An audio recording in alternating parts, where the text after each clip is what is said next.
Why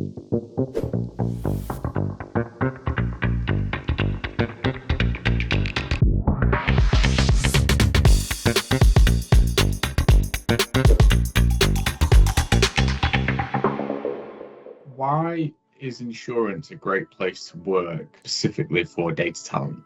For me, probably the biggest draw is that insurance is here to solve the world's problems. Inherently, it's a social good.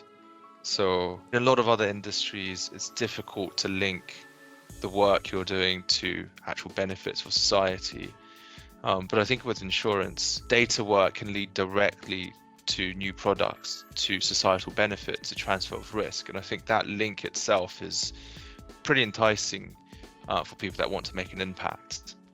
But on the other hand, because insurance is quite complex in its nature and diverse, it means that data talent can be involved in many different areas, especially around product development, product innovation, but also in a lot of process innovation and things like claims and exposure management. So there's a very broad net of things to improve and to work on. I typically find that people that work in insurance are curious, they want to make an impact, and there's no shortage of juicy problems to solve within the insurance world. You could be on 1 minute investigating the frequency of explosions in oil rigs. The next minute you'll be looking at probability of nuclear meltdowns, propagation of wildfires, or even the probability of cancer diagnoses in Western Europe. So that in itself covers so many disciplines, and I think for anyone that wants to put their skills at work to solve these problems, working with a fantastic team of underwriters, actuaries, claims professionals, and others, I don't think there's a better industry to showcase that talent and to make an impact. So in your opinion, where do you see the biggest opportunities for more effective data utilization?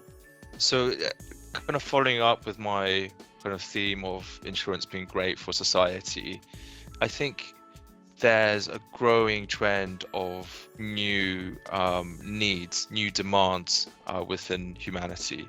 So the concept of the gig economy, for example, that's shaped or changed the way that we think about work. And traditional insurance policies are annualized, whereas now, there's a need to transfer risk at the hourly or daily or monthly basis.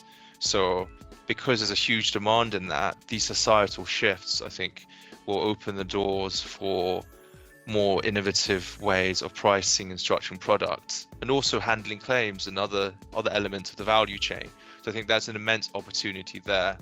Other areas that are fast developing, cyber insurance, for example, that's an area that has changed very dramatically, and I think there's lots of scope for insurers, reinsurers, and the entire market to understand the needs of the client better. One area that often gets missed about insurance products is that although traditionally it's a legal contract and service is you pay claims, there's a growing trend towards value add to the end customer. So things like embedded insurance have become prevalent, where the distribution is direct to customer and the product's more customized. And what that opens up the door for is more granular and targeted data collection that will enable insurers to price and to produce more accurate and tailored products. So not only that, there's also an element of risk prevention, which I think would be beneficial outside of risk transfer. So one example of that would be sprinklers, right? Like you detect something, you activate sprinklers, and hopefully the resulting loss is reduced as a result of that. But you can take that concept in other areas. So in the cyberspace, there is cybersecurity partnerships that insurers can look into, and there's ample opportunities to leverage this data to help clients reduce their risk, to prevent events from getting worse when they shouldn't really be worse, and also the traditional part of insurance, which is partnering with them and transferring the risks when the unexpected events do happen. And ultimately, I believe that as data quality gets better, as the insurance world embraces analytics, that this prediction gap between what's actually happening in the world versus how we're modeling it will reduce, and ultimately that would make more products viable, and will create more healthy competitive markets that people can enjoy and embrace going forwards. I'm wondering if, on reflection, you can share a pivotal moment in your career journey, that you feel had an impact on ultimately where you are today and, the work that you're now doing.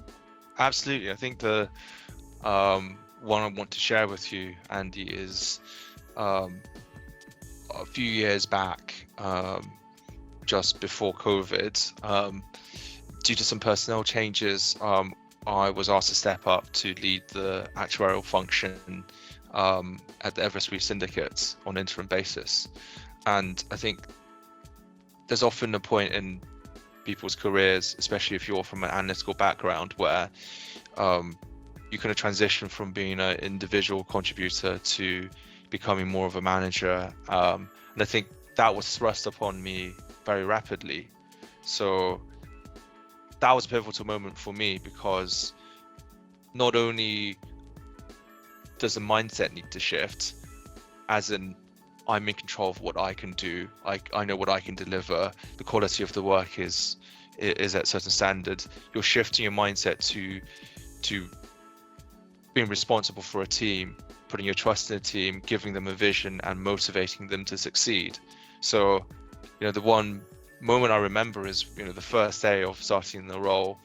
I was fortunate to have some great mentors, but I got an email which said, "Congratulations,